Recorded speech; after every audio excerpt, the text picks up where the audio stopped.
Hey everybody, welcome back to How to Make a Great Park by LynwoodCoaster. Oh look, we're right back where we started from, or the left off at the end of the last one. Now, I gotta apologize a little bit. This video is kind of bounces around a little bit. I didn't do as much editing on it because I couldn't figure out what to take out, what to leave in. I probably could have just gone without the whole thing, but I'm hoping that some of you will be interested in watching to see what happens with the building. This is going to be the last one for this log flume. The next video that I do is going to be either the finished ride itself or the dueling wooden coaster that I've already started on the other side of the space. But as you can see, I was recording this. I did a lot of stuff underneath and inside the building. It was kind of hard to keep the camera at the right spot here. I'm trying to color the walls from the bottom, and it's a little bit difficult to do that. When you speed the video up like I've done on all of this, in terms of like a time lapse, it winds up bouncing around a whole lot.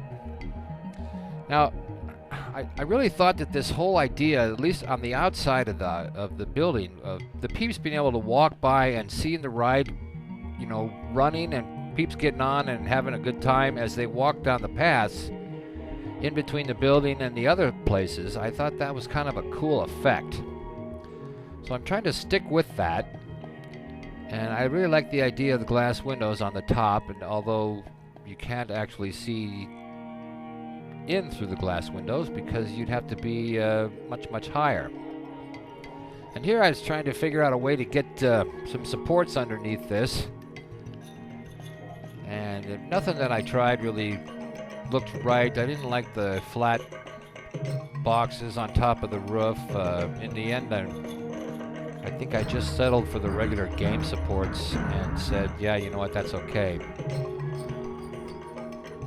This roof line is all changed as well. You can see here I'm recoloring the walls on the inside, but I was going to talk about this roof line. I wound up taking some of this roof out in the final ride, and I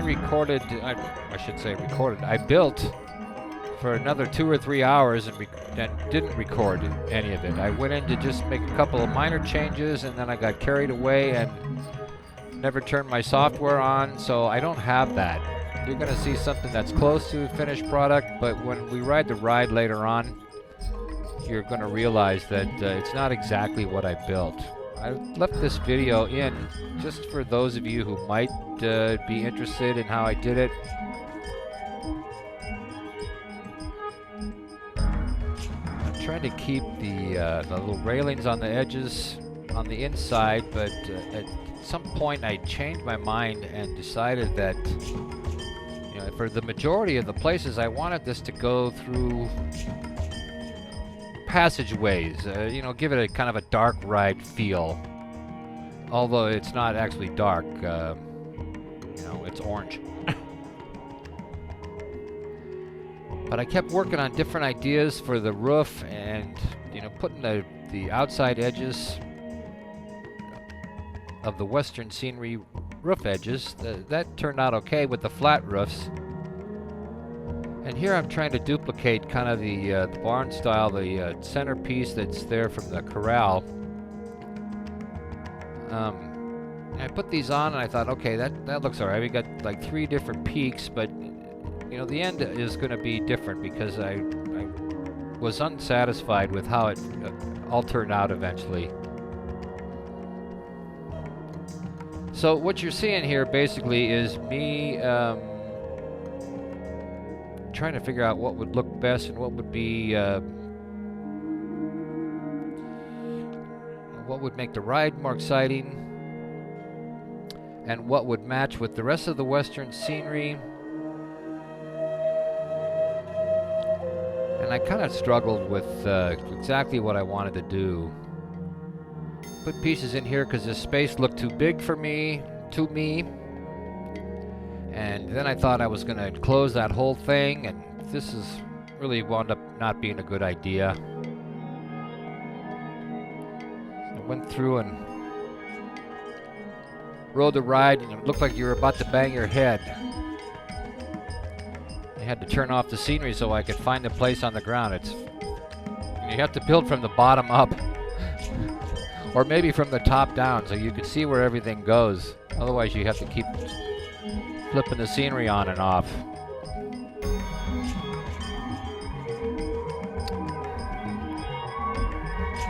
One of the other things that I wanted to address in this video is, you know, there's several of you guys out there, and you know who you are, that are watching everything I do. And, you know, you're always very complimentary and leaving lots of comments and likes, and I love it. I really appreciate it. I got to tell you, honestly, I'm getting burned out a little bit with this section right here, and so I'm thinking of, once I get the dueling wooden coasters finished, I'm thinking of doing maybe a walkthrough of the whole park, and we'll ride all the rides, and it'll probably be a much longer video, but I will do my best to talk my way through it.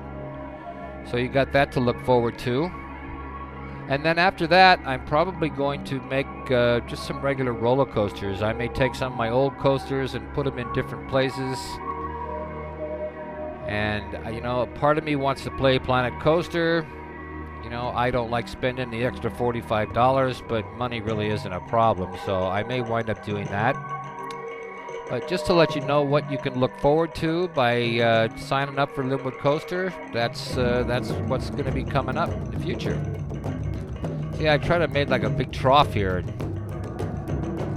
In the end, it really didn't do anything for me. What we're going to wind up with, and like I said, I didn't record it, is kind of a big open space with two peaks on each side of the building, and then the center part is all going to be exposed to the air.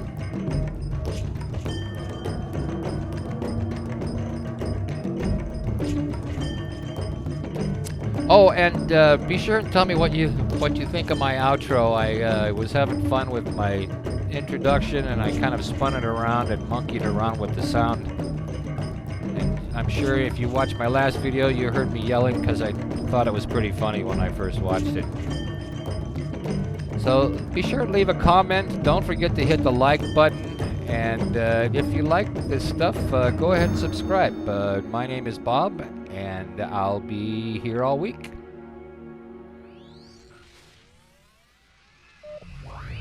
You